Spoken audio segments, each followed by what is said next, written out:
What's going on, everybody? It's Matt, aka the Lumberjack Landlord, here with you on our special travel day. We're actually going to a birthday party, but we had to do a live still, and so Ashley is sitting next to me. So she'll be participating in the live as well today. But excited to be with you. As always, another amazing week in real estate investing. Yes, you will see me looking this way, so it's not just me being bad at YouTubing, even though we all know that I am bad at YouTubing. This is all about driving and looking that way. So I'll occasionally glance over to see a question, but yeah, we're just here hanging out. We're driving. We're also doing something fun and adventurous. We are going to be buying a new dump trailer. I know, right? How fun is that? Look up how expensive they are, and then it's even less fun. But it's something that the business needs because one of the amazing things about inflation is how expensive everything's gotten, to do literally everything. So our dumpsters, we had a great contract on our dumpsters that I negotiated. I know you're surprised. But I did it at $650 for a 30 yard. And then it was 2 weeks for free, and then I would get hit $5 a day for a rental. And so we were pretty happy with that deal. It was a local company. As you guys know, I always talk about buying local. So we buy local, we rent local. So as we're doing that, the company gets bought. And good for those owners, it's fantastic, but having been a part of acquisitions before, I know what's going to happen. They are looking at unearthing value, like what we do as landlords. So they had gone from $650 to $750, and then $750 to $850 on the same 30-yard dumpster. That happened pretty fast. But the thing that they just hit us with was, instead of $5 a day for rental of the can and 2 weeks for free as part of the cost, now here's the crazy pricing. It's still $850, but now you start paying after day 3, and you start paying $25 a day. No way. So, as you guys know, I'm the Lumberjack Landlord, and as much as I love trees, I also love math. And so I start breaking down all our cost models and start looking at what this is really going to mean. And the numbers are insane. The numbers are absolutely insane. You're talking about, typically for a clean out for us, we might have something there over the time, so we make sure that we have one there for the sheetrock guys and the plumbing guys. We make sure that we have one there for the electricians. So everyone's tossing their stuff in there over the course of that time, obviously, right? But now you're talking about 3 weeks or 4 weeks. So let's just look at a month. Let's call it 30 days. 30 days, we're now looking at $750 plus the initial $850, and that's for one dumpster. You're now talking about a $1,600 expense for trash for 1 month. If you want to have a dumpster there every single day like that for the duration of the project, guess what? Now you're talking typically about $1,500 per month times 4, at least. And so even though you might not be filling it to the rim every single time, their weights have also gone down. They charge more money per pound. So when it's all said and done, I'm looking at the number and saying $1,500 a month just to have a dumpster there available. And very often it's something that is not being utilized every single day. The problem is when you get one dropped at $850, there's also a fee that they charge on top of that. That fee that they charge on top of that, they're going to start implementing drop fees. Drop fees is when a dumpster gets dropped at your property. I don't know how else it's going to get there. It's not magic. You can't just send it through the transporter. You gotta actually pick it up at the yard and drop it off. So I started shopping months ago for dump trailers. Now, as you guys know, I'm an absolute fiend when it comes to research, and especially on product. And so I go to the hilt on this stuff. I'm looking at every type of dumpster. I'm looking at every brand. I'm looking at the features and the functions. And we always buy a great quality product, but what do? We want the best product for the lowest price. So we're always looking for value. So as we're looking for value, I kind of make my mind up. I love these cute little tuner cars with the big, huge tin cans on the end that make a bunch of obnoxious noise. You can tell my motor's really trying to go fast. Anyway, I digress. So then we look at it and we go, you know what? We're going to need this thing for quite some time. The problem is there's two very different types of customers for that trailer. Two very different types. One type is like hardscape, landscaping companies that are literally dropping 5 tons, 6 tons of stone in these things. And these things are abused. The axles, are abused. The tires and the weight are abused. The deck is where basically everything sits in these things. The deck gets eaten up, and you see broken welds everywhere. Who'd have thought you guys were going to learn a bunch about trailers this morning? I didn't even know you guys were going to learn a bunch about trailers this morning. But I have shopped. I have looked high and low. I have looked everywhere. Well, so what do? I pull a D on. And I start looking at bigger and bigger scope of area, right? I'm like, well, I'm not finding what I want kind of close by, so I need to start looking further. Well, downside is I finally find one, and it's reasonably priced. And so I start tracking them all through Facebook, my Facebook group. I'm starting to track all these things. And sure enough, I finally find one, and wouldn't you know it, it's 3 hours away. Okay, that's fine. Well, all that's good. It's the right brand, it's the right model. So if you guys are wondering what model I got, I'll be doing a video on it sometime in the next couple of weeks once I have it back and I figured out what all the things that it needs. But let me tell you, these things start brand new. If you walk into a dealership and you need to buy one of these things, they start at about $28,000. And I have a real problem with that. Admittedly, I have a problem with that. And so we like to buy our stuff gently used. So we find one that instead of a 2024, brand new and shiny and pretty, we end up I'm buying a used one. It's a 2018, but it was owned by not a hardscaping company, so it's all broken up. It was actually owned by a house demo company, but they would only do the interiors. So I don't need to worry about that deck being hugely damaged. I don't need to worry about any of that crazy stuff. I really only need to think about the fact that they put sheetrock and 2x4s and things like that in there, and quite frankly, that's what I'm going to put in there too, so it's kind of a fit. And if you're wondering what that noise is in the background, it's my lovely wife Ashley putting together a photo album for her grandpa for his birthday, his 90th birthday. So we're going down to see Papa on his 90th. So that's what we did. And by the way, if my phone all of a sudden drops off the window, that's quite possible because I'm not even using my truck. My truck's not nearly this nice. So that's the last bit of this story. So then I call one of my guys and I was like, hey, listen, is the truck all ready to go?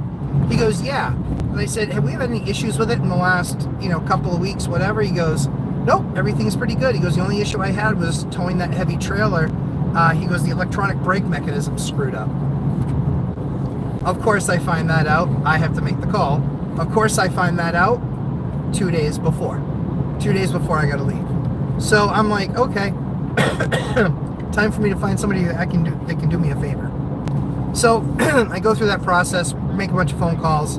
Actually, I had a list of phone calls to make, and thankfully the first one I called, he was like, dude, no problem. So I'm in his truck. It's one hell of a truck, 2024, 2500 HD. Love the Chevy product. It's super quiet.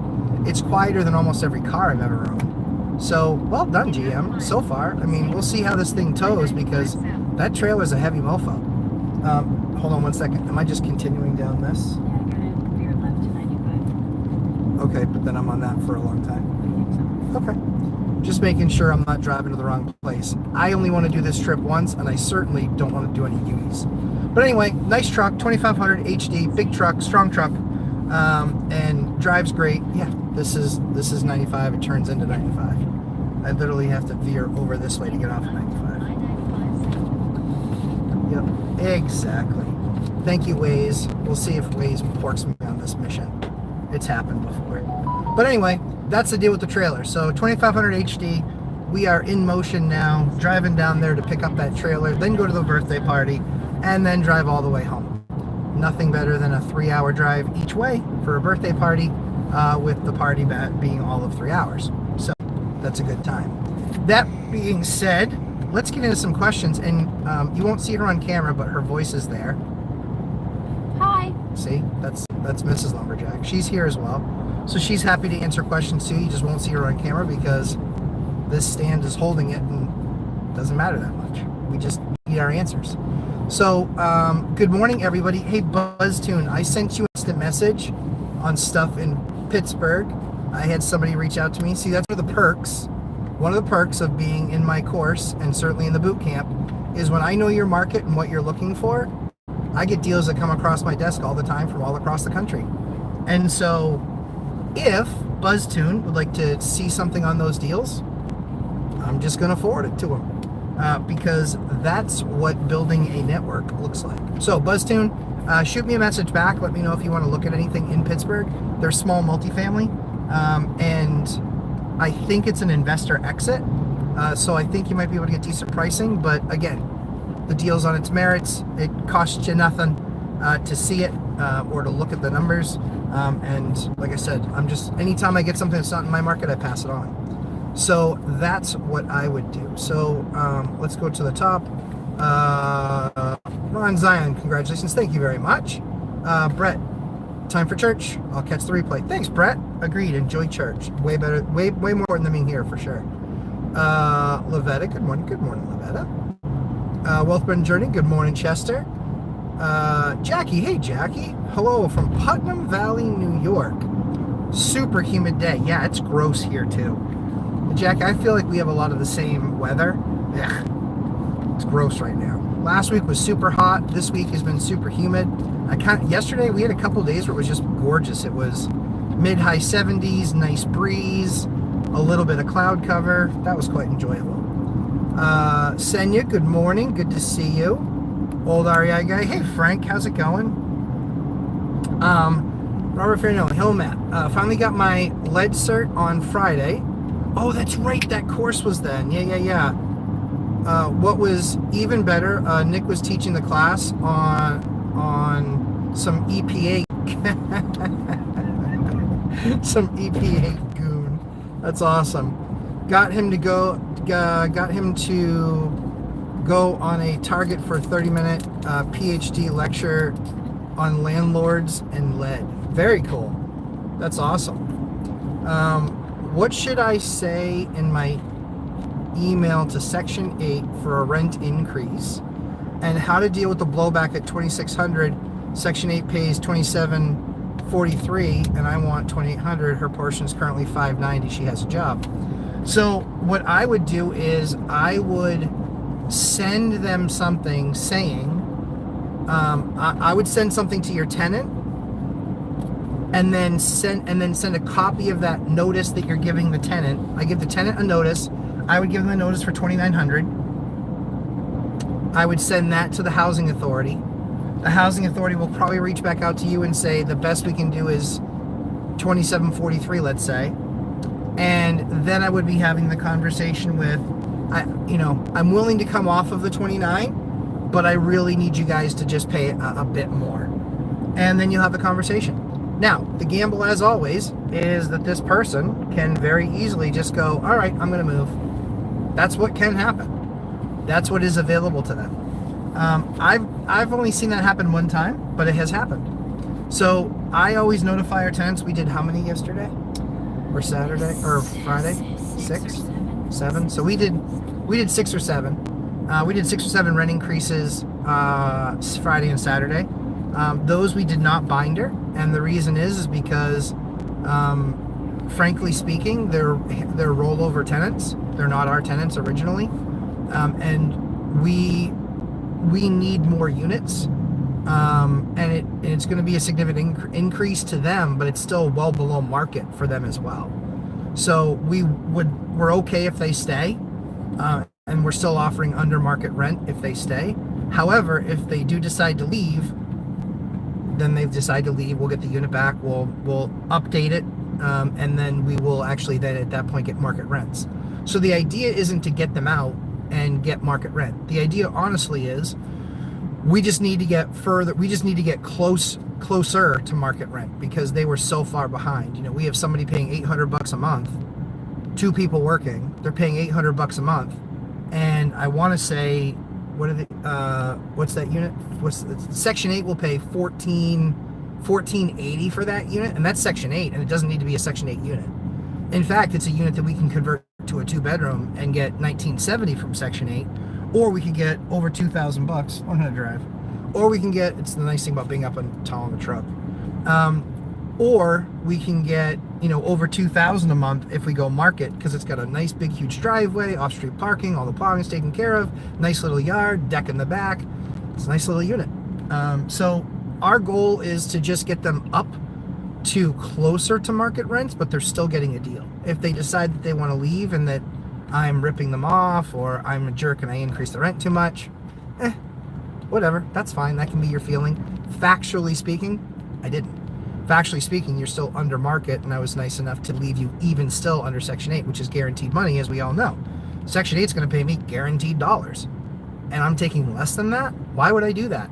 It's only because I'm nice. It's only to be fair and give them a gradual raise, because, yeah, market's significantly higher. But we recognize that in this process that we'll lose a few of those tenants, I'm sure. Maybe one, maybe two, maybe three out of the 7 or 8 we did, or 6, 7, or 8 we did. And such is life. That's the way the business goes. We kept their rents, and we told them all along, hey, we're keeping your rents. The rents are really low. We're keeping those rents that way because it's a bigger building. We've got the other units that we're doing first, and those people left. When they left, we rehabbed the units and got tenants in there, and boom, now the tenants are in there and we're all good to go. So that's where we are now. But now it's turn for these 2 units to go up, and so we'll give them the chance to stay.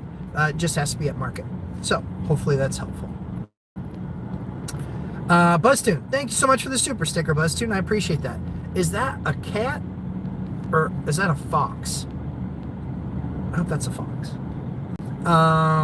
But it's okay if it's a cat. What kind of electric hot water heater do you recommend? Kyle Dorn. So you can go a bunch of different directions with these. The reams that you get at Home Depot aren't horrible. You really get what you pay for when it comes to a hot water heater, because it's all about are the anode rods, can they be taken out and swapped? Are you even going to do that? Because that gives you more time. It's really much more about that bottom, right? How thick the gauge is of the metal on the bottom of that thing. 6 years are the thinnest, 5 years are the thinnest, then 6, then 8, then 10, then 12. That's not coming after me, just so you know. So state water heaters are pretty good. They're usually the ones that plumbers will put in. They're pretty good product. They're always readily available. Most plumbing distribution houses not only have them, but also have the parts. But when you do start to pick stuff, if you're staying all in a local area, the most important thing, as we talk about in the course, you want to make sure that you're finding somebody that supports that. Is that a brand that they service, and they service it on the regular? The guys that I have that I use, the plumbers or really any trade, the stuff that I use is largely based on what other service guys work with those types of products. We've made the mistake. We made the mistake one time, maybe two. We made the mistake one time with picking a boiler that only one guy services in our area, and it ended up being a crap boiler. So we ended up having to service those things all the time, where I was just like, I had enough, and sadly it was a $10,000 swap out, and we swapped out 2 of the 3 Onexes that we have, or 3 of the 4. So we've swapped out at least 2 of them, if not 3 of them, to the tune of about $10,000 each time. So that sucks. But that's what I would do. I would look at state. Ream is okay. But again, just make sure you're talking to somebody. If it's an electric hot water heater, there's a pretty meaning that it's not as complicated as a gas one. But I actually like the electric hot water heaters much better, because it gives us more of a standard, because not all of our houses have access to natural gas. I know a lot of you guys are in areas where some natural gas is there, some isn't. If it's newer neighborhoods and newer streets, then yeah, you're fine. But anything older or more rural, you're not going to have access to natural gas. So then you need propane. Propane's expensive, and it's also gas, so it's a lot more. It means a lot more. You kind of have to, again, have a decent vendor, number one. And number 2 is, on most gas stuff, you're usually not allowed to touch it. Check your local laws, as always, but usually if it's gas, you're in trouble. Not in trouble as in, oh my gosh, it's a bad thing, but you're in trouble as in you can't work on it. Unless you got a gas license, of course. BuzzTube, hey Matt, thanks. I responded back, but I'll respond again. Yeah, absolutely, respond again. Sorry I missed it. Hey guys, just so you know, we're going through a little bit of a transition. Want to make sure. I wasn't here last week. The reason I wasn't here last week in town, man, that's a nice car. We had friends in town, and we wanted to spend our time with them. We had a bunch of plans with them, so that's why I missed my first live stream. I think I've only missed 2 in 2.5 years, but that's that. Am I taking 93? Nope, still south. Okay, cool. Sorry, just always have to make sure to get that update. But yeah, BuzzTune, no worries. Send me an email again. So that transition I was talking about, we had somebody that was doing like just checking into my social media. And there was a pretty good cadence there. And then and they would ask me the questions or whatever, and we would just kind of hammer through it. But there's not a good cadence there anymore. So we're probably going to be changing that as well. So if you've sent me something on social, I apologize. Emails are best. Lumberjacklandlord@gmail.com. Those are best because that's the thing that I have most consistently on my phone. If I left alerts on for all social media, my phone would never stop ringing, and that's not how I want to live my life. That's not how my wife wants me to live my life, or my kids want me to live my life. I retired to spend more time with them, so I love you guys. We're community together, but email is best because they're all asleep usually by 9:30 or 10. Woo, that was a bounce.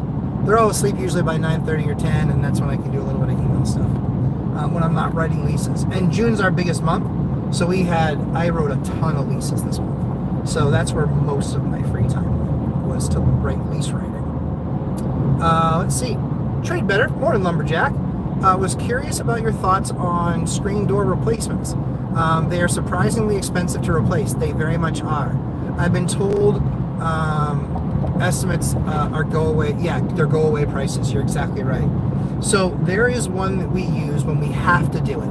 So here in the Northeast, we have pretty severe winters, and there's probably 3 months a year where it's too cold to have the door open, and so we do like a 3-seat. We do like a screen door, but one with glass in it, where you can replace the screen with the glass. In all honesty, I hate them. Like, any place we have them, somebody's like, oh yeah, the wind got a hold of it. Weren't you holding onto it? Yeah, I just was, just kind of wind got a hold of it and whipped it out of their hand and then swung it open and then broke the hinges or snapped the hinges or bent the hinges, and then the wind spins, and then they get annoyed because they hear it in the wind, opening back and forth or squeaking when the wind hits it. So for me, I forget what market you're in, Trade Better, but for me, I don't usually replace them. Or we make a repair to what's there. I don't like them. They're usually they don't really add any value. They're more of a pain in the ass. They get bent, they get broken. So I don't really like them. But the one that we do like is one that usually goes on sale a couple times a year at Home Depot. I want to say it goes on sale from like $3.99 to like $2.29. It's a glass. It's a formidable door. It's glass and screen. You can take the piece of glass out. But again, guess what's happened? I've replaced 3 of those in the last 5 years, and I know I've already replaced another one. I've already replaced one of those again. And that's what I just told that tenant. I was like, I can't keep on, spending $500 because even when I get it on sale for $2.29, it still takes, they say it takes a couple of hours to put in. That's probably right. Unless you have to work the door frame because something snapped, broke, bent in the door frame. So that's what I would give you on that. And again, you're not wrong. Here's what I can tell you. With moderate skill, moderate and even beginner skill, you could probably put them in yourself. I've put 2 or 3 of them in. Not hugely difficult, really isn't. You just follow the instructions. Don't get frustrated because it's not going to take you the 90 minutes it says it's going to take you. It's going to take you twice that, especially if you're new, but it's all good. Easy peasy. Julie Anderson, this looks like a date. Yeah, it is a date. It's about as much. I mean, we still do date nights. We still do date nights, which is challenging because with 4 kids, 6 and under, they make bedtime brutal. So it's certainly not an early dinner. Let's see. Kyle. Oops.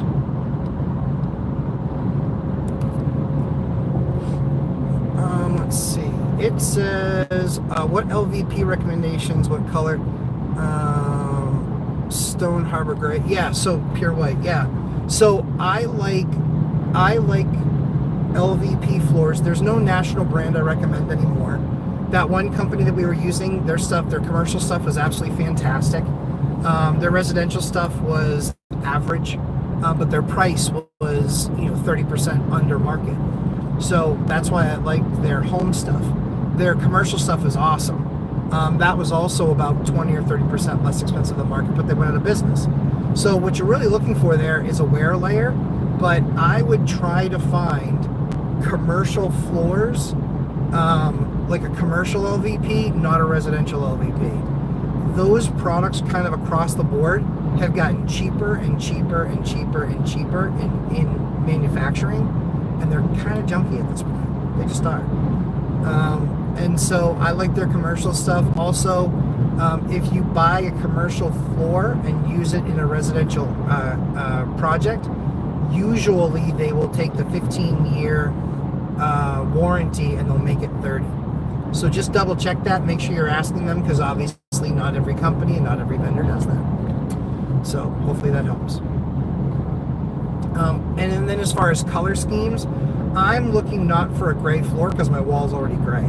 What I'm looking for is a floor that has those types of tones in it. So light grays, light browns, some mixture thereof, and that looks really good with the Stone Harbor Gray. Stay away from dark colors.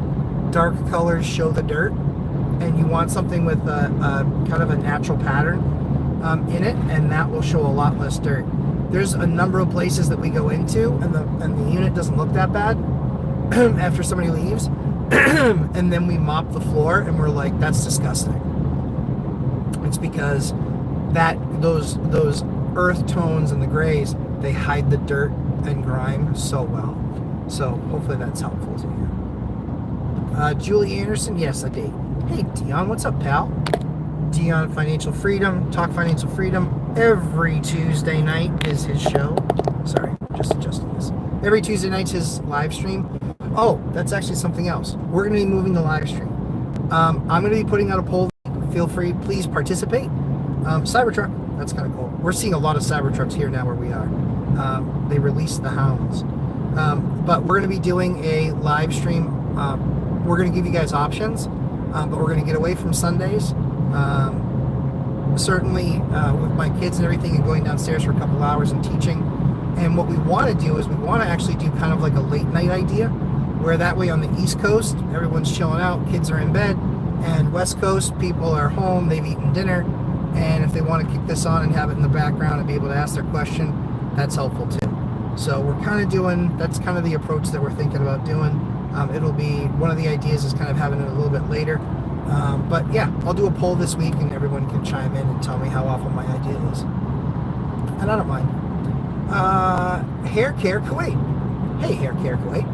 Thanks for coming to the channel and hanging out. Good day to you as well. You mentioned previously about shorting Canada RE market. How can this be done? Hair Care Kuwait, I'm still in search. I kid you not. I've met with 3 investment companies, and I am trying to find a way to short the Canadian housing market. It's gonna go boom. Yeah, it's gonna go boom. That's my opinion. Some people might disagree. Everybody is more educated than I am. So yeah, that's what I believe. I think the Canadian real estate market's gonna go boom boom. And I just need to find a way that I can get short exposure to it, or buy options that mean, oh man, some of these highways, that's a kidney punch. But yeah, haven't found it yet, Hair Care Kuwait, but I certainly am looking for it. If anybody knows or finds it, feel free, send me an email, lumberjacklandlord@gmail.com. That's what I'd like to see. I'd like to find a way to properly short that market. Is that an accident ahead or what? Car on shoulder ahead. We'll see which shoulder it's on. This one or that one. Laura, good morning, everyone. I will keep it on in the background for now. I'll be watching the entire live in Futureland. Thank you, Laura. I appreciate that. Great to have you, as always. Fire and Ice, good morning all. Good morning, Laura. Good to have you here. Another amazing alumnus from the Lumberjack Landlord group. And by the way, guys, I have seen some stuff that you sent over for reviews for the course. I'm just working with marketing to find out, get any guidance from them to say, hey, how do we shorten it? How, what sort of style do we deliver it in? That sort of stuff. I appreciate you guys. You guys say amazingly nice things. I'm humbled. I'm honored to be a part of it with you guys, be a part of your journey. And we're gonna do some more cool stuff, regardless of some of the tool bags and some of these YouTube and some of these Facebook groups that love to trash me because they don't understand. But who cares? Let's see. Out of time 24/7. Hey, any advice on dealing with negative Yelp reviews, please? Yeah, actually, there's two things. Not really my bag, but there is two ways that you can handle it. I've had friends with small businesses. One of them is you can pay them. Legit, you can pay them. If it's a lot of times if Yelp, and you can look it up, Yelp controversy about only negative ads showing. You can actually look that up. There's been a lot of motion around that in the space, because if you weren't paying for their services, amazingly, you're more negative. My understanding was your more negative ads were what was showing up, and that was kind of being used to position and leverage people to upgrade to a payment plan. Wow. So I'm driving in a part of Massachusetts that used to have a Polaroid plant, and now there's some new company there that I've never even heard of. And that Polaroid facility was massive, and they knocked it down and made it beautiful. The other thing that you can do is, if you're getting negative Yelp reviews, i.e., is it actually, so I'll scroll down too, is it actually about the business? Like, is there something there to learn from?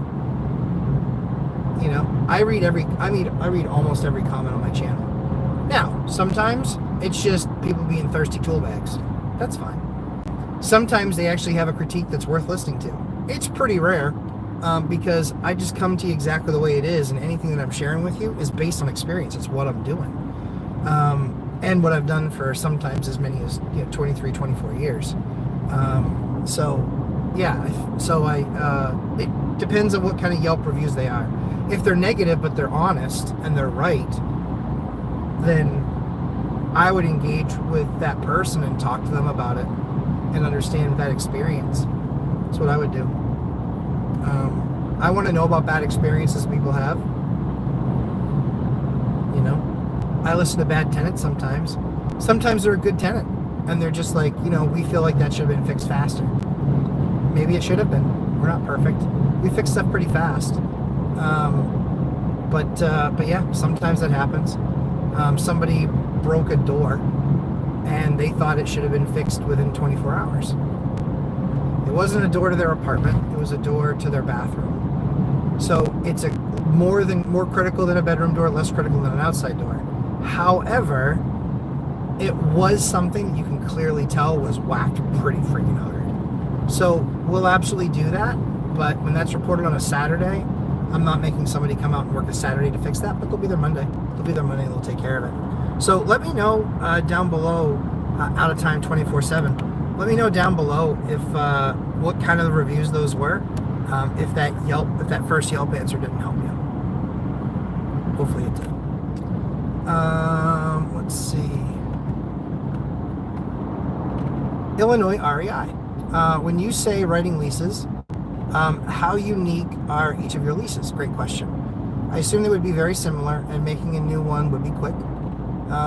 Thank you for always sharing your expertise. You're very welcome. So yes, you're exactly right. When I say writing leases, very often for us, it is 20 or 25 fields.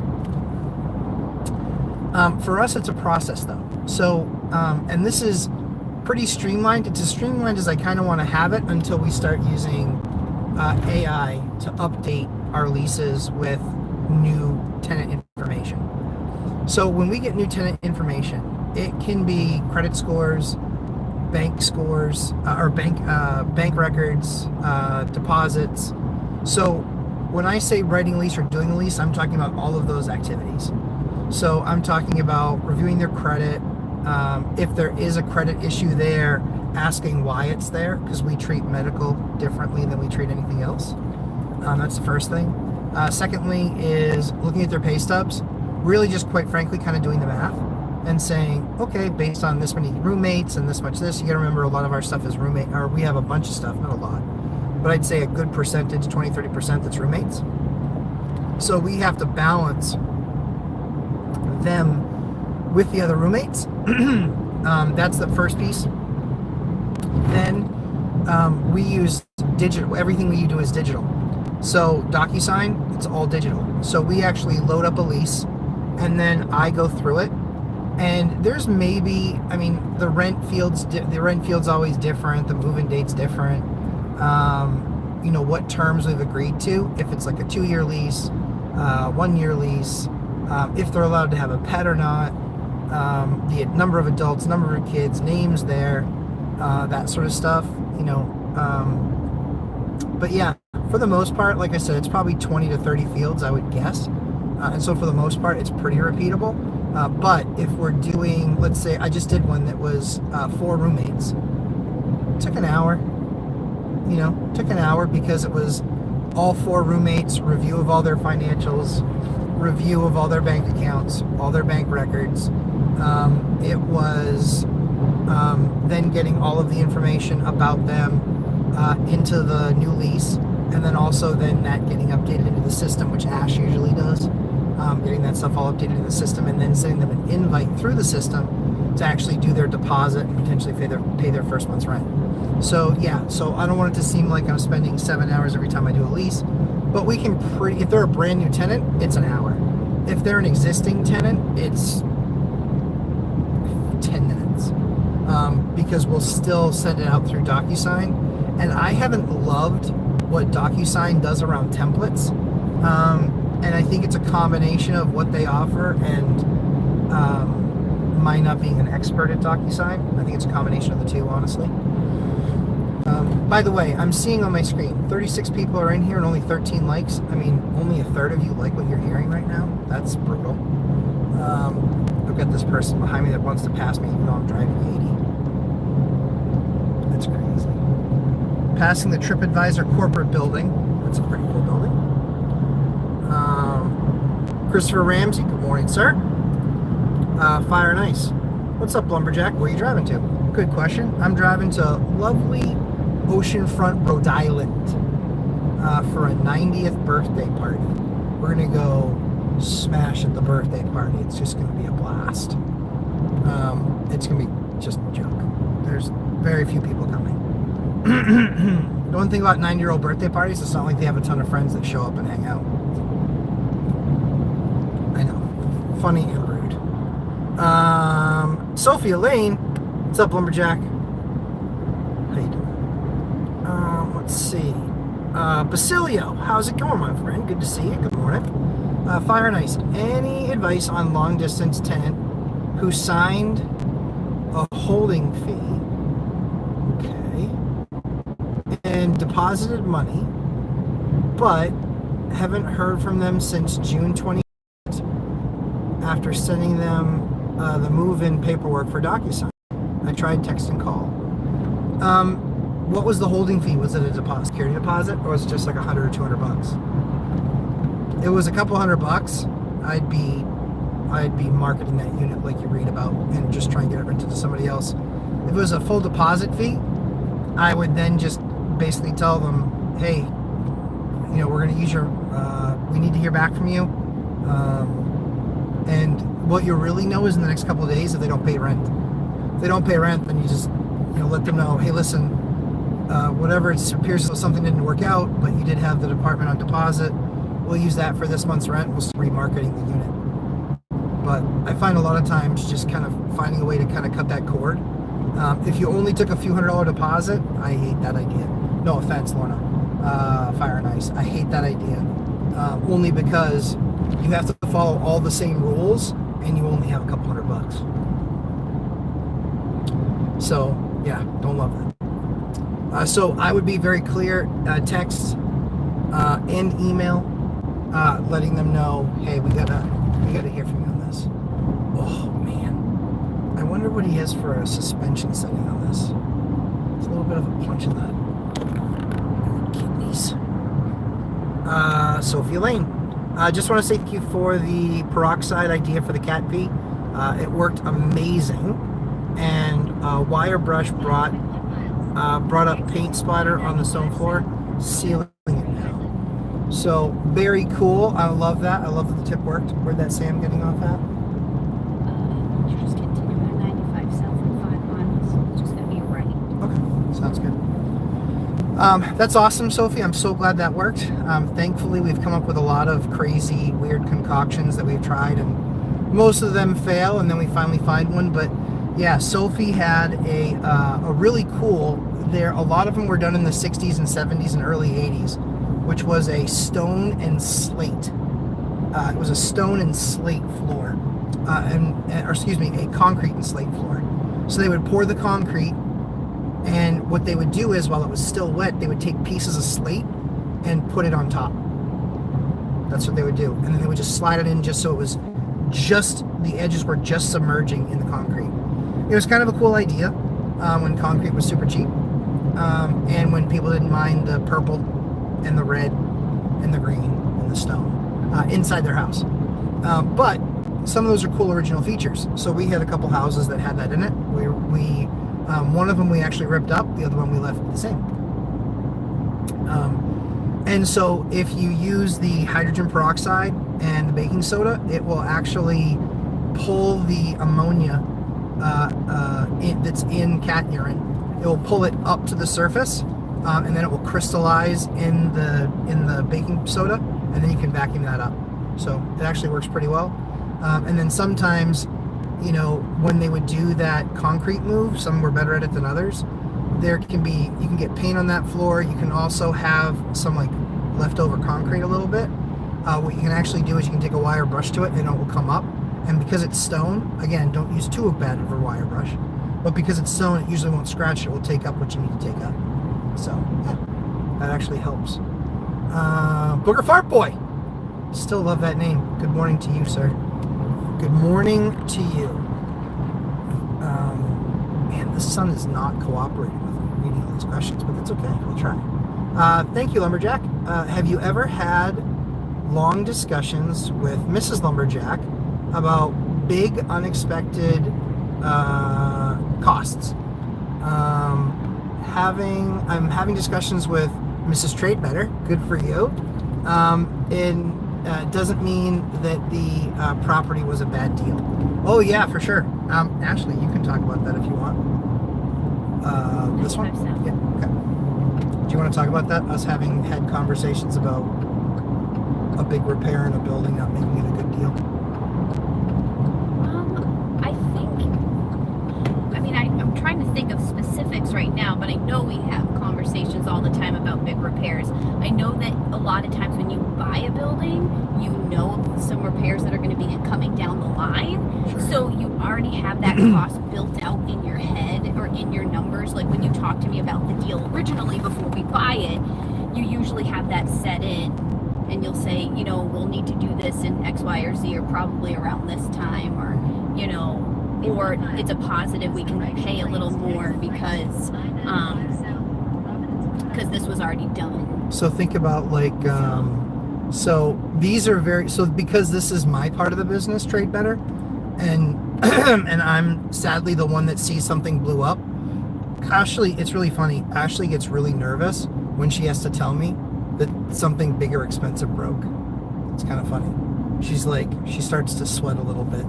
And I'm like, it's not your fault. You didn't break it. So, but I get that. So I'm usually the one, when something gets broken or something big is needed, I'm usually the one that finds out first, and I'm just telling her, hey, this is what has to be done. Now, obviously, when we were at the beginning of our business, it hurt a lot harder. So Ash, think about Everett. Yeah.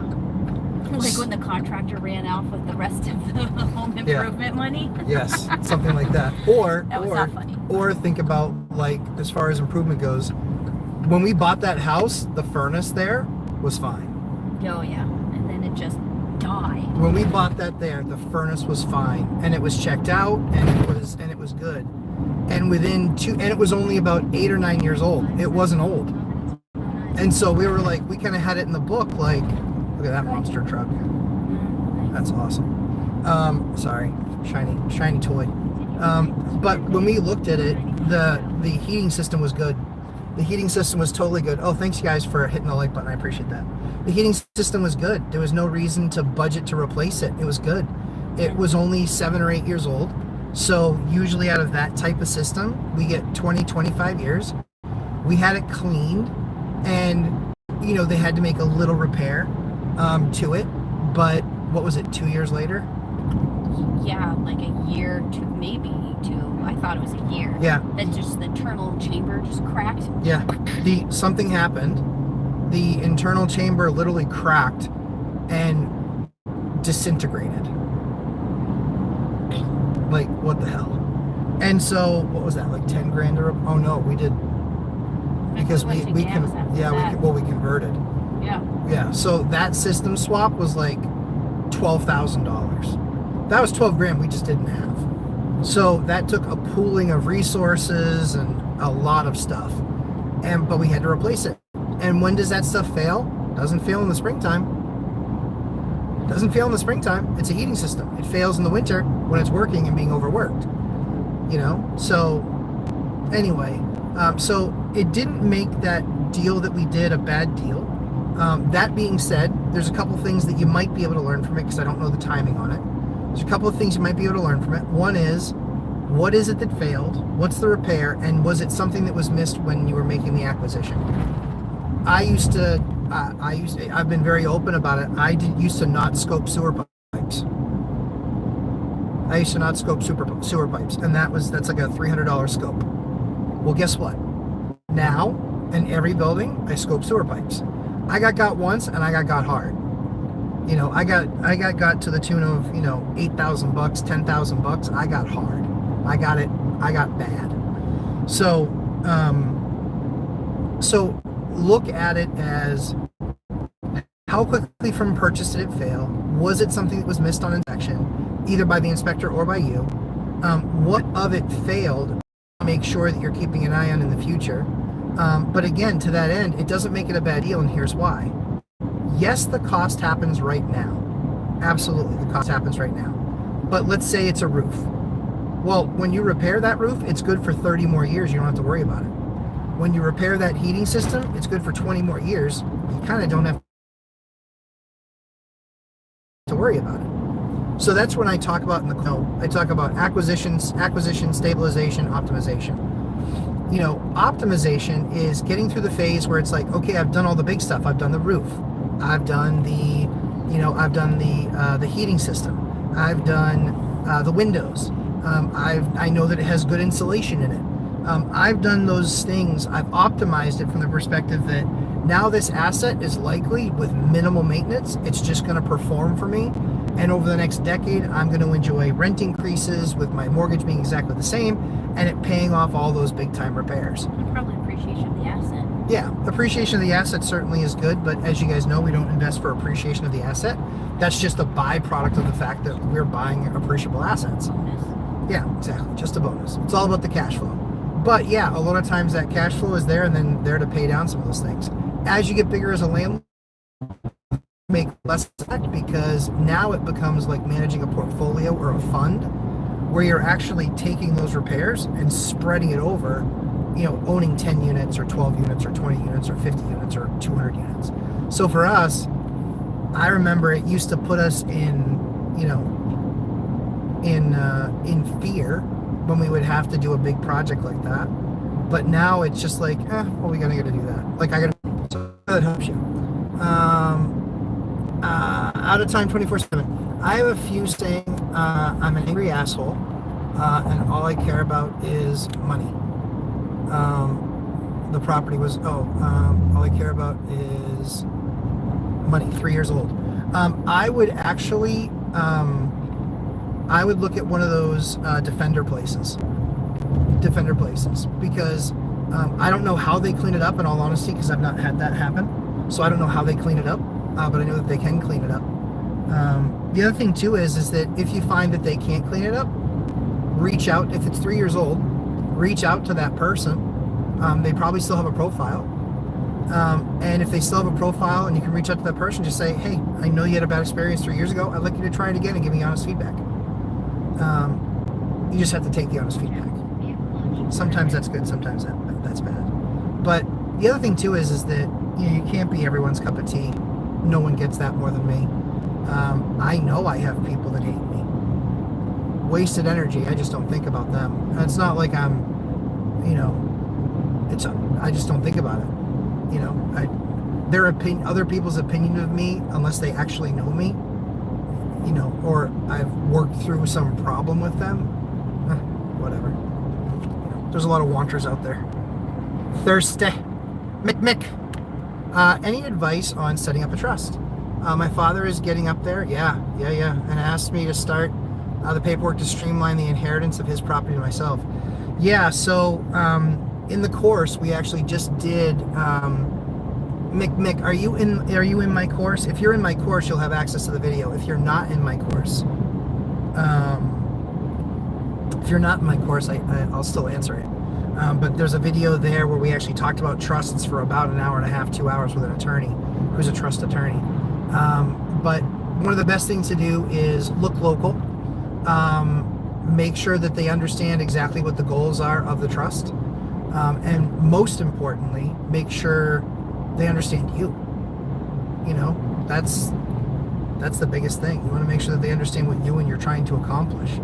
And that's usually the right way to go. Usually a trust, and it varies state to state, but usually if you have a trust attorney, they have kind of a boilerplate trust. And that boilerplate trust usually will get them pretty far along. And then it's just about naming the assets and what the plan is with the asset. So you can expect a trust is going to be $3,000 to $7,000. Usually you're 5 and under. Hopefully that helps. Out of time. I had 2 people back out last minute. I believe they read my 3 negative reviews. Yep, sure. One personally attacked me and said my daddy drives a Porsche and pays my bills. Yeah, I get that. I get that all the time, and it couldn't be further from the truth. My daddy drives a car I gave him.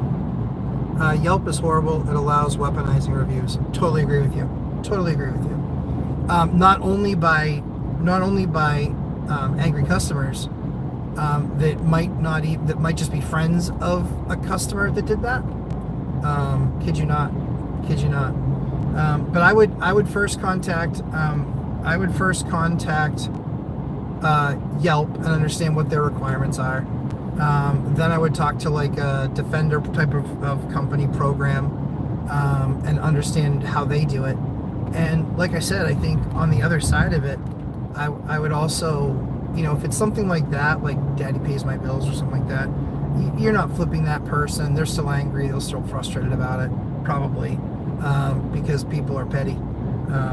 So yeah, I would look at those 2 routes. I would talk to Yelp. I talk to a Defender company that cleans up reviews online that are no longer valid, or just frankly personal attacks.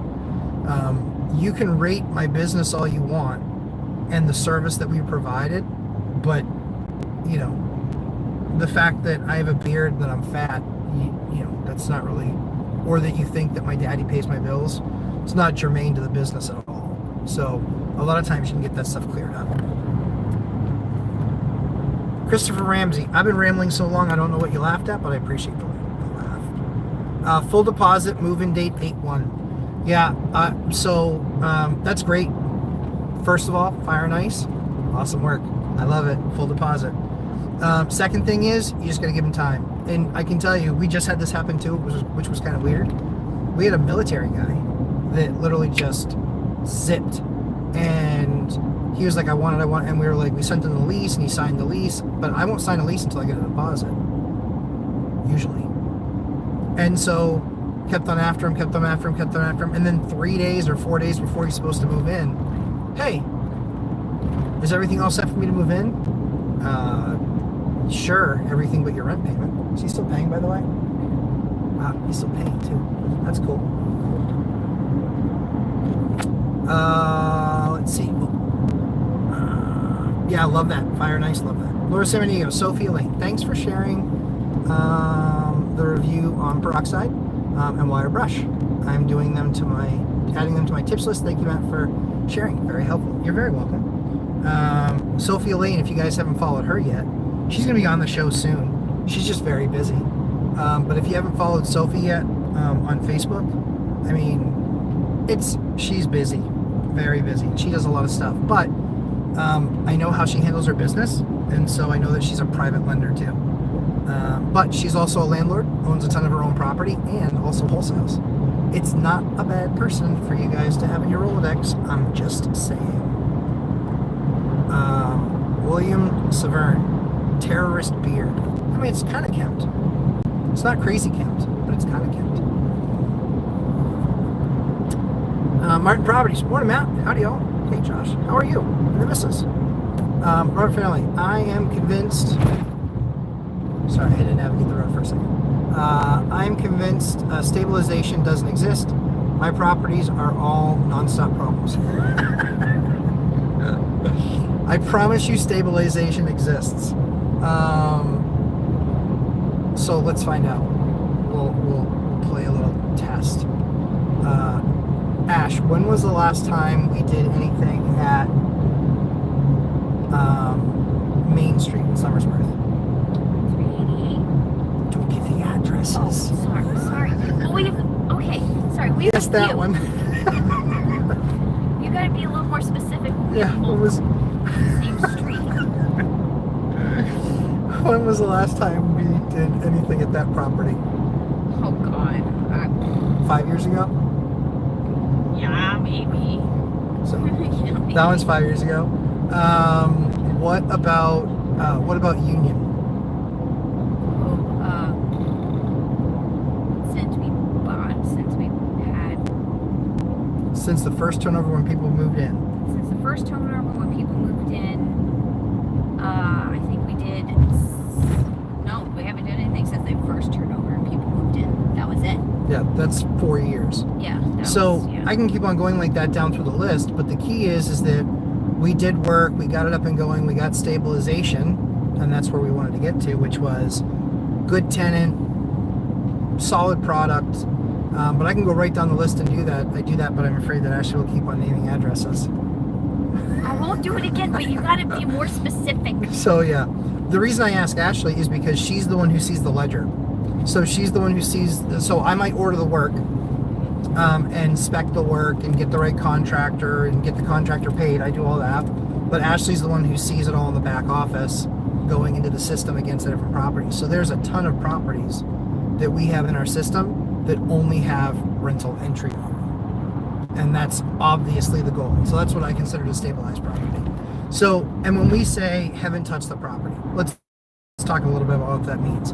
We haven't been there for a problem. Have we done lawn mowing in most cases? So there's a couple where people are just like, hey, listen, I really can't afford a rent increase. Can I please just mow? I'm like, ugh. But there are contractors that I know that do work for us. So I'm like, at your own risk. But sometimes it happens. So there is absolutely the opportunity for things to stabilize, but it does take long. That's why the first 5 years sucks. Because the first 5 years, you are spending all of your time getting your processes in place, stabilizing property, getting those repairs done. And then when you touch something like a roof or a heating system or a water tank or a kitchen, you know, those are good for 8 to 30 years. So you're not touching them again. So that's the key. Martin Properties. Had to clean the HVAC filter in the tenant's unit. Yep. First time inside the unit, and it looks great. Tenants pay on time. Feel very lucky. Josh, you're not lucky. You did the work. That's simple. You spent over a year listening to me, listening to Dion, listening to Mike, Millennial Mike, and Zuber. And you were on all of the lives and watched a ton of the videos. There's nothing lucky about that, my friend. You guys did the work. You guys learned the lessons. and you use those processes to get the right tenant. And I'm very happy for you. I think that that's absolutely awesome, and I'm glad that your house hack is crushing it. So, congratulations to you. I'm not letting you take I was a lucky one on that one. You weren't lucky. You did the work and you knew what you were doing. And even though it didn't feel like you knew what you were doing, you kind of knew what you were doing. You watched enough stuff, from other guys that have put a lot of people in and out of units. So, congratulations to you.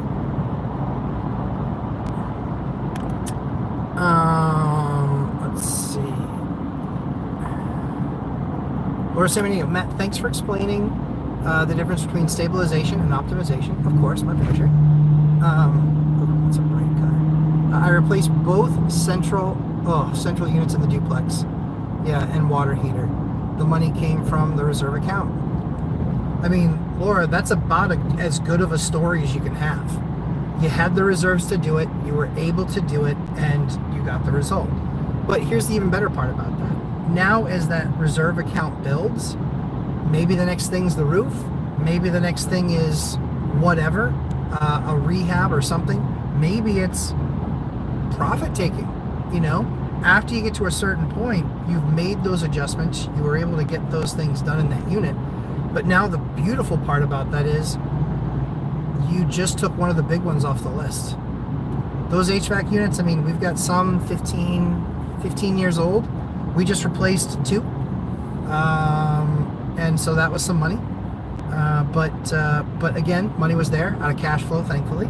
But we still have that little reserve account where there's just money sitting there, and we can tap into that anytime we need to. So congratulations again. That's awesome. I love hearing that people had the money to do the repair. That means you're doing it right. So congratulations to you. Illusion AMK.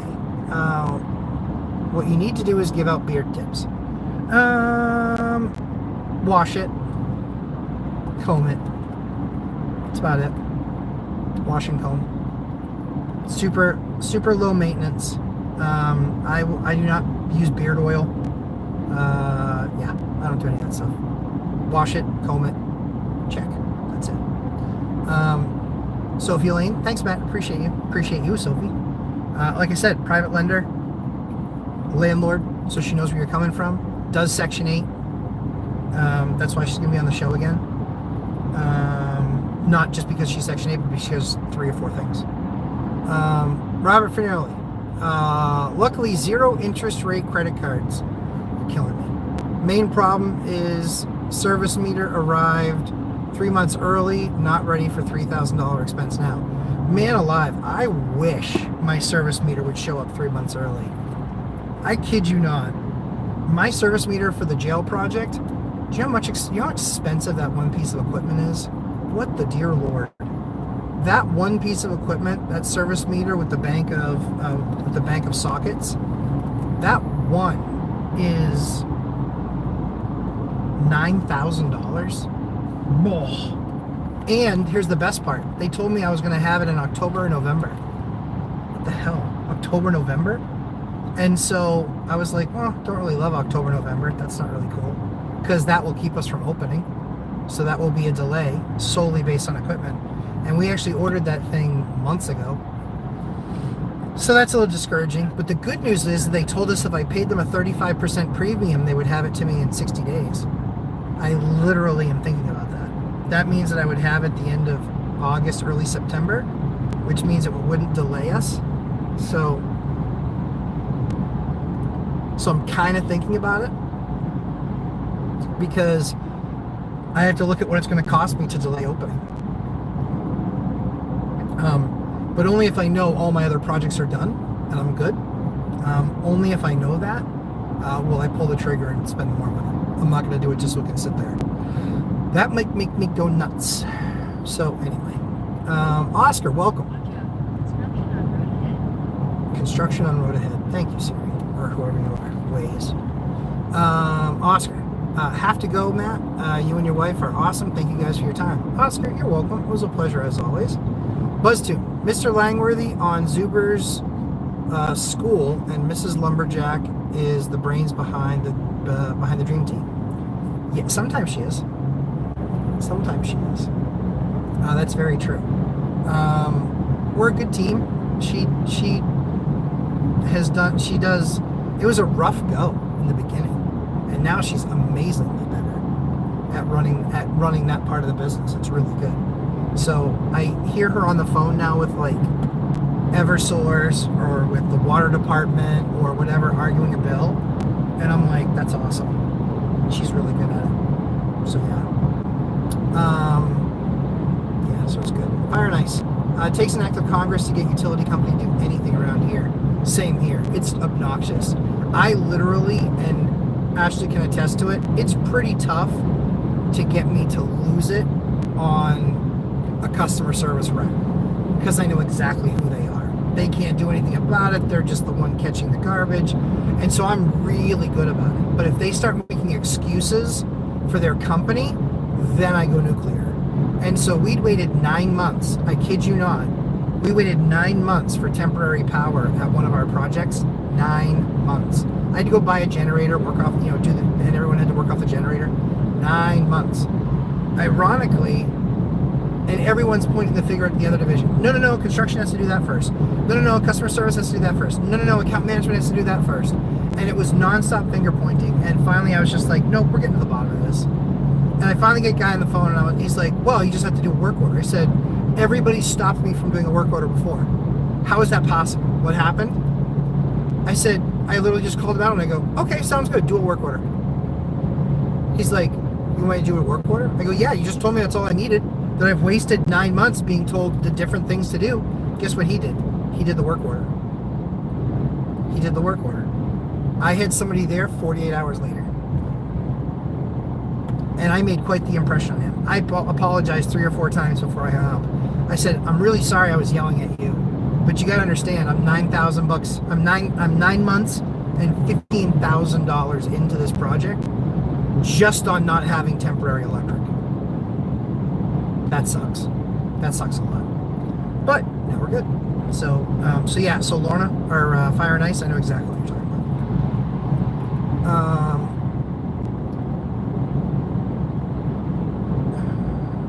Mick, thank you again. You're the best. Thank you. You're welcome. Robert Fernelli, also paranoid. Oop, hit the rumble strip. Also paranoid everything will go wrong at once, so more money is better. Yeah, I mean, you want to have those reserves. That's one of the things that as you get more into your journey, you'll find that you'll have more margin to do everything. More margin for each project, more margin to buy the next home, more money sitting in the fund. And that's what it's all about. It's about not living life on the financial edge, and that's why the first 5 years is so difficult. Everybody wants, the worst thing is growing too fast and then having a couple major things happen that you have to account for them. That's no es bueno. That is not good. So yeah, it's definitely, where's this guy doing? It's definitely something you have to watch out for, but yeah, stabilization absolutely happens. It just takes longer than everybody expects. Don't do too many deals. Make sure the ones that you have are actually producing cash before you rush to try and do the next one. You want to, the most important thing once you've acquired a property is keeping what you got. And a bad one can cost you sleep, can cause you a ton of stress, cost you financially in a massive way, and potentially even put the rest of your, when your portfolio is smaller, can put the rest of your portfolio at risk. So that's something that absolutely happens. Laura Samaniego. Matt, I have not touched 1 penny for personal use out of that cash flow ever. Love that. Same boat. How long? I mean, it was 23 years before we broke any cash flow out of our properties for us, and that was when I retired, because before that I had my job. So that's exactly right.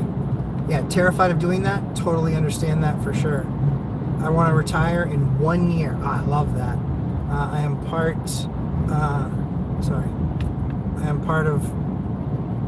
of working 1 more year syndrome. I get it. So you're doing it exactly right, Laura, which is when I decided that I was going to retire, one of the things that I focused on a lot was making sure that I had enough cash flow, making sure that we had done a lot of the big projects. Poor Ashley was inundated with roofing invoices, siding invoices, heating system invoices.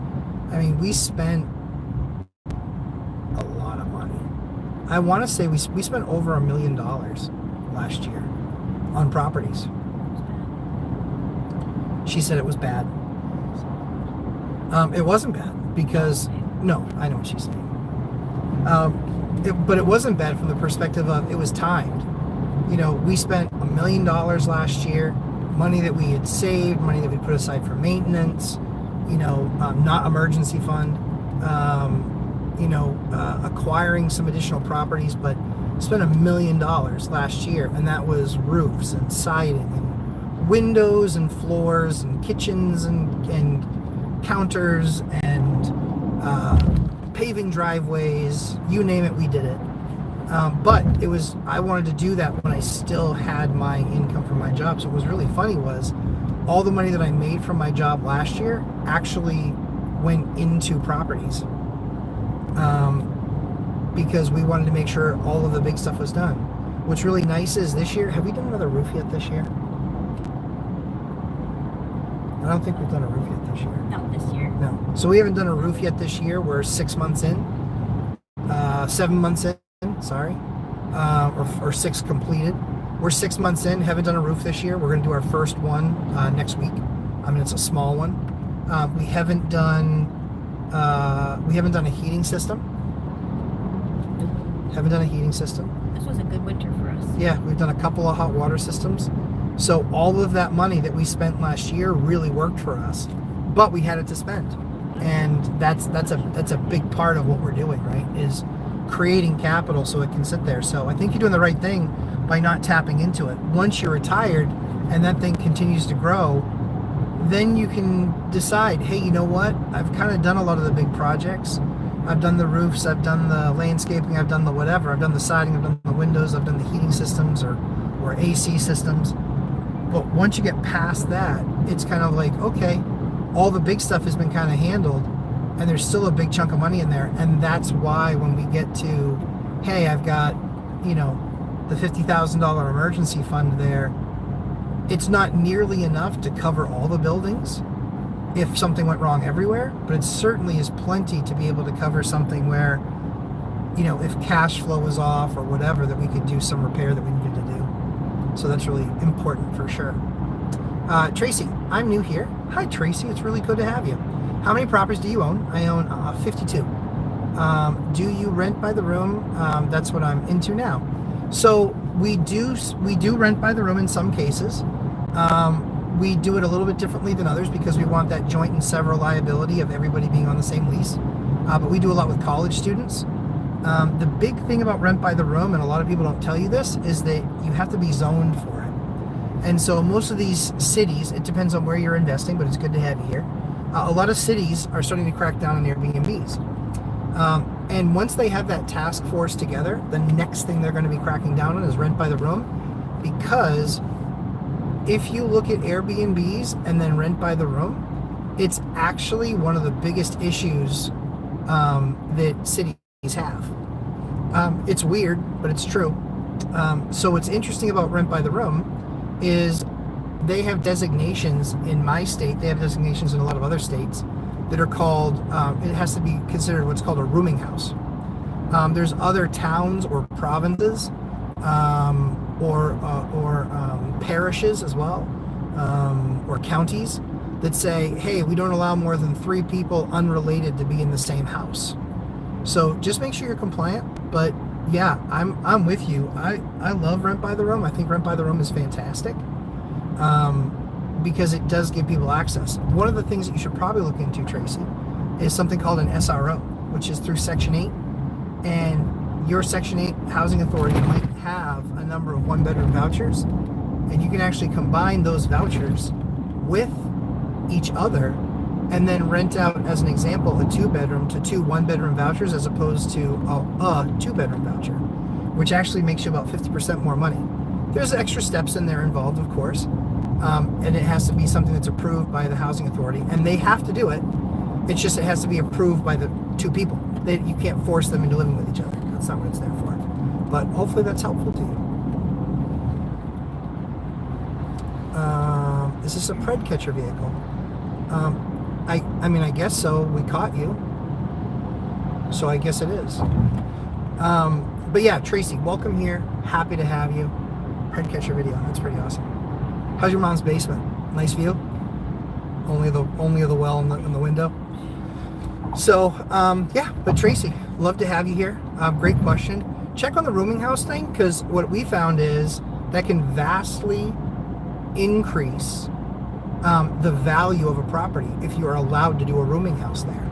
Because cities are starting to crack down a lot more on that stuff. Las Vegas, as an example, they're handing out record-setting fees every single day in Las Vegas on Airbnb. And what they're doing is they're checking the zoning. And so if your house is zoned rooming house, A, that makes the property worth more money because it's legal to do that. But B, and just as importantly, is you can start hunting for other places when you've proven that model works. You can start hunting those other places to find that designation of rooming house. And you can likely buy it for no premium. That's really valuable. Laura, you're very welcome. Thank you so much for the super chat. I really appreciate it. And BuzzTune too. Again, thank you for that super sticker. You guys are great. BF, not in the Lamborghini. I am in a borrowed vehicle. Much less sexy than a Lamborghini. It is a 2500 HD Chevy. Going to pick up a new dump trailer because I need a new dump trailer. So that's kind of how that goes. Flavio, good morning all. Good morning, Flavio. Good to have you here, sir. Very cool. So we got about 10-15 minutes left. If you got any other questions, I'm happy to answer them. How far are we from our destination? 22 minutes. 22 minutes. Good deal. So right when you guys are finished, when we're finishing up this, we will be, oh, look at those massive windmills. Oh my word. Boy, can't imagine they won't love those off the coast of Cape Cod, where you can buy a nice $5 million oceanfront property. Oh, they are not going to like those. So we're going through Rhode Island right now, and they have these massive windmills. What's really funny is they're right next to the oil storage where the ships come in, and they pump the oil off the ships and they push it into the tanks. Pretty cool. BF working on a Sunday. BF, you know it, my man. Always working on a Sunday. Always working. That's what landlords do. It's as passive as it gets. ACB&B. Do you guys, who do the demo? Who does the demo? It depends, really. Depends on the size of the job. If we're doing an entire house, we bring in a crew. If we're doing a unit, sometimes my guys will do it, sometimes we'll bring in a crew. It really depends on what the scope of the job is. Depends on what that is. We have about 15 properties. That's awesome. ACB&B, that's awesome. Welcome to the channel. That's a lot of properties. 15 properties is a lot. I mean, people often get twisted about hearing this guy's 100 or 200 or 500 or 1,000. It's just like anything else. I don't care how much the house costs. I care how much the payment is. I want to know what the rate is, what the payment's going to be, and then what my rents are. So it's the same thing with properties. I talked to a landlord that has 200 properties, and their margin is like 3%. That is not a business I want. I don't care that they're a lot bigger than me. I want margin. So yeah. But congratulations on that. Tracy. Let's see. Oh, Robert Finelli. The worst thing is not growing too fast, but not reaching financial freedom fast enough. As always, that's the line to walk. But I rather know that I'm going to keep my stuff than put my stuff at risk trying to go too quickly. Tracy, I try to stay smaller with my rooms to rent.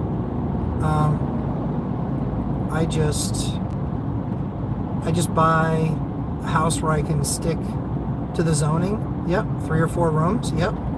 I just can't make any cash flow from right now, and single family homes. I'm with you. Single family homes are the worst investment to make for real estate, I believe, unless you're in a really inexpensive area. You know, Mike, and even for Millennial Mike, who does Gary, Indiana, he's doing all multifamily now because the returns are that much better. But I know people that invest in markets where they can buy single family houses that can be lived in for $40,000 or $50,000, and they will actually cash flow. The problem is that I don't want it. Look at what the cost of a roof is. Look at what the cost of a heating system is. Look at what the cost of a rehab is. Well, it's not relative. It's that roof might cost me 10, but it's still going to cost you 8. The difference is that you're not driving nearly the income that you need to drive in order to cover a cost like that. That's one of the really important things and why I don't really love inexpensive market or single family. Inexpensive market I can live with a lot more than single family. The thing I like the least is single family. That's the thing I like the least because it's the hardest thing to make cash flow, and it's almost a forced appreciation increase. So yeah, ACB&B. My heavens, we're in the place where there's a lot of bridges, lots of joints. Appreciate all your content. Trying to tighten operations up. ACB. So you're exactly right. When you're at that point where you have 15, you can probably make as much money tightening up operations as you could buying another duplex. And that's what I love about the efficiencies of our businesses, is that you can make it more efficient all the time, which increases your margin because your payment stays the same. The more years you get from when you close on that property, your rents are up, your maintenance costs are certainly up, but once you get that thing optimized, dialed in, and operations are there, we can a lot of times get a property fully optimized in a couple of years. Sometimes it takes 4 or 5 years. But at that 4 or 5 years, we've done heating systems, we've done roofs, we've done, now we have a steady, good, strong tenant or multiple tenants because it's a duplex usually or a triplex. Life is good. Life is really good at that point because now I've gotten 5 years or 6 years of rent increases. I'm not even looking at the spreadsheet to see how much the property's gone up. I don't even track that. The only people that track that is my bank once a year when I have to sign my personal financial statement. So the thing that I like about it is as you can improve operationally and get more efficient, that's why I built the course. Everybody gets confused about this much, which is this is what your buying window is. And then this much off the screen. It's this much, you can't see it, but that much is your operations, managing the asset. That's where you make your real money. I know a lot of guys that are really good at buying property, but to manage the asset over time and see massive increases is where it's at. When's my next exit? 4.5 months. Okay. Tracy, we have 8 single-family homes. We short-term rent. Cool. We've been doing it for 6 years. No STR issues here. That's awesome. Yeah, that's awesome. The key is, is it something your area is going to crack down on? There's plenty of people that do it and make money. Otherwise, no one would do it. The one thing I recognize or I believe about STR when we tried it, we tried STR, MTR, was it was another job. It was another job. It was a bunch of heavy lifting. And it was kind of like constant. And so for me, I like the longer term stuff in the multifamily. There's you can do a lot more with a lot less time. That's kind of how my approach. SK, to build up to 50 properties, how did you raise capital to put to down payment after the first 10 to 15 properties? Capital recycling from appreciation? Everything. Some from appreciation, a lot from cash flow. That's what sped things up the most. But as it was really well publicized what we did in 2021, I was right. I knew that those rates were going to be either all-time lows or the lowest we'd seen in a long time for commercial property, or for basically for commercial property. So I refied 23 properties and I pulled out 2 point something million dollars in cash. And that 2 point something million dollars in cash let me buy over, I don't know, just that move let me buy 10 or 11 million dollars more worth of property, which is all since also appreciated. But it allowed me to not just buy anything that came up, it allowed me to buy great assets. And so we were busy because we had cash. So our goal every single day was trying to create deals. And I did that for about 2 years. And now I still do it, but I don't have to do it nearly as hard because we knew that we were buying when things were, 3.754 and 4 1/8. We bought as much as I possibly could because it was 30-year fixed rate debt. That was a product that I made with a bank. Yes, I made a product with a bank. And so that's what we did. And so now we're going through the process of stabilizing and optimizing. And so that's taken us, we're about 2 years into that, I'd say. We bought some stuff in 23, but we bought in 21 and 22, I think we bought 23 in 19 months. So that was the big push. But now we're just optimizing. But our business was big enough where we could handle kind of the management of that and the cash flow of doing things out of cash flow. So for 2.5 years, I didn't really take any capital out of the business. We reinvested all of it in doing and rehabbing units and getting better rents. And so now we're a few months into seeing a lot of the fruits of our labor. I gave myself $100,000 raise this year just with rental increases. And I was able to do that because we had upgraded a bunch of units. That way. Okay. So I'm staying straight. Yes. Okay. Right 3 lanes. Well, thankfully, I'm in one of the right 3 lanes. So to answer your question, we still tapped appreciation for sure, but we also left 30% margin or 30% equity in all of those properties as well. Nothing got over leveraged. Nothing was leveraged to more than a 70% LTV. So the rules that I had were I would go to 70% LTV, but it still had to cash flow over 20%. No joke. So 70% LTV and it still had to cash flow 20%. We didn't break that rule. So every property that we have still cash flows 20%. Doesn't have worse than a 70% LTV unless we just bought it. Because we just bought one that has a worse than a 70% LTV. But that's how we did it. That was the best approach. Tracy, I don't like multifamily because of the noise issues. Yeah, so I own 40 something of them. No noise issues. We have something that fixes that. So that's when you hang around and learn, and hopefully it's something you can learn from the channel, is how we combat noise in multifamily, because we've gotten really good at it. So people don't leave because of noise. Yeah, they don't work well as short-term rentals, that's for sure. Yeah, that's it. That's exactly right, Tracy. It really comes down to kind of what I call birds of a feather flock together, which is I either want it to be long-term or I want it to be short-term, or mid-term. I don't want to mix there, right? Because the people that live there long-term are always like, yeah, the people next door, they were good, they sucked, they were loud, they weren't. They had a dog, and it's just all the mess, right? Okay, we'll keep going for a few more minutes. Sean Short, how did you get your first property? Was it a fourplex? No, my first property was a house hack. Yep, my first property was a house hack. I bought a condo.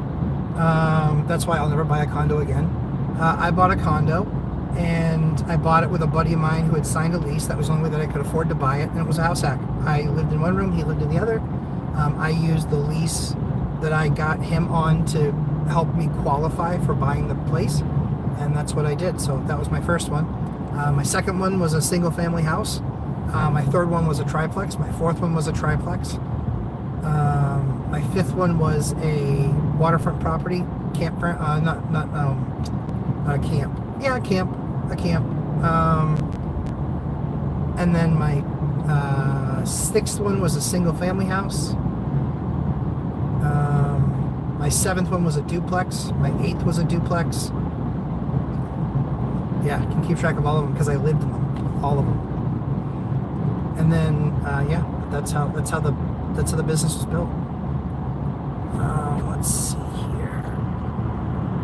SK, are you still looking to buy in Vegas, or is the market down already? Still looking to buy in Vegas, more trying to figure out our plan. So yes, we are still looking to buy in Vegas. I've continued to watch the market. I've seen up and down. I think we've been, the last 2 times that we went, we were legitimately like looking for a house. I was, and shopping and driving neighborhoods and that sort of thing. So I still don't know that we've decided where we want to be yet. Summerlin adjacent wouldn't be the worst. I'm not sure I want to be in Summerlin. Some of the places, we've considered a couple more places though that were bigger, give us more flexibility with the property. So yes, still looking in Vegas. Honestly, still learning that market. Learning that market for what we want to actually end up doing there. Sean asked, hey Sean, by the way, welcome to the channel. Good to have you here. How did you get your first cash flow? Yep. So it was house hacking was cash flow. The second house also meant to have that be a house hack, and it just didn't work out. It was a couple of people that were just like, dude, it's too long of a drive. I'm like, okay. So that one didn't work out. And I was working from home, so I didn't have the drive. And then the third deal was what became net positive cash flow. So I had cash flow coming in on my first one because that's how I paid my mortgage. I had cash flow for a very short time on my second one. And my third one was a triplex. The fourth one was a triplex. Those were all cash flow. Those all cash flow, just at different levels. Is that charging? We'll see. Hey, Master Coach, garbage disposals. No garbage disposals, Master Coach. No sir. People confuse what you can put down a garbage disposal. And very often they will not use it nearly as long as they need to, and it will lead to a mess in your pipes at a later time. No garbage disposals. Never. Tracy. Yep. Cool. Let's see. I only mix short term with medium term. Yep, medium term is the main way. Yeah, love that. Short term to fill between medium renters. Love that. I love that strategy, actually. Short term, as you know, is a lot of work, but I agree with you. Let's have a cash flowing asset. It's already set up that way. I love the fact that that's hybrid. I think that's a fantastic idea. If I were to do it, that's exactly how I would do it. Sean Short. Hey, Dividend Dave. Good to see you, pal. Flavio, Matt, where do you start with a construction loan? Finding a property, and then talking to the bank about what you want to do with the project, and then saying that you want it to be a construction loan, and then they will start giving you the paperwork to make it a construction loan. So they'll start having you, build a spreadsheet and do all of that stuff is what they'll start doing. So you just tell them, hey, I have this property, I want to rehab it, want to do a rehab or a construction loan, and that's what'll work. Tracy, if there's already one in the unit, do you take garbage disposals out? Yes, I do. See, I'm even on YouTube and that guy drives garbagey. Yeah, I take garbage disposals out. We do not leave them behind. They will only be a problem. Guaranteed, they will only be a problem. And the worst part is it's not ever anything that you can blame on a specific tenant, because it's been there for years. You have no idea if it's the existing tenant or if it's the one from 5 years ago. And for me, we will only charge people if we know it was them. If we know it was them, we're charging you. And that's the only fair way to do it. So the best thing that you can do is not have a garbage disposal. Okay. 3/10 of Okay. Well, we have gotten to that point, kids, where it is the end of the show. I really appreciate you guys spending time with me this morning while we made this ride. Ashley got to read a book and half listen. But we are almost to our destination where we're going to go look at our trailer. And I never like showing up with something running because you never know how the guy is going to take that. Why are you here with this? And why are you interviewing me? which I'm not. So I hope you guys have a fantastic week. If you didn't hit the like button on the way out, please make sure you do. And guys, we want the community to grow. I don't want to spend money on advertising. I want to spend that on making better content and more content for you guys. So if you think of it, feel free to forward this on or make an introduction to at least a few people. Or if you're in some Facebook group, definitely say, hey, this guy actually knows a little bit about a little bit. I would watch him. So I appreciate you guys. I hope you have an absolutely fantastic week. Sean, Tracy, so happy to meet you guys. I'm excited that you're part of our community now. Would love to have you back next week.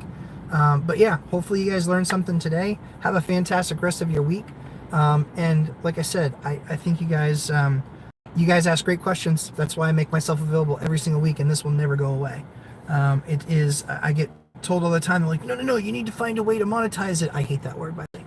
I'm like, no, I'm not doing that. I want to spend time with people and talk about what they're struggling with, because when I was an investor, I had none of that. I could have saved myself hundreds of thousands of dollars had I had somebody that I could say, hey, what about this? Hey, what about garbage disposals? That seems like a really good idea. I want to be a great landlord and provide really nice units.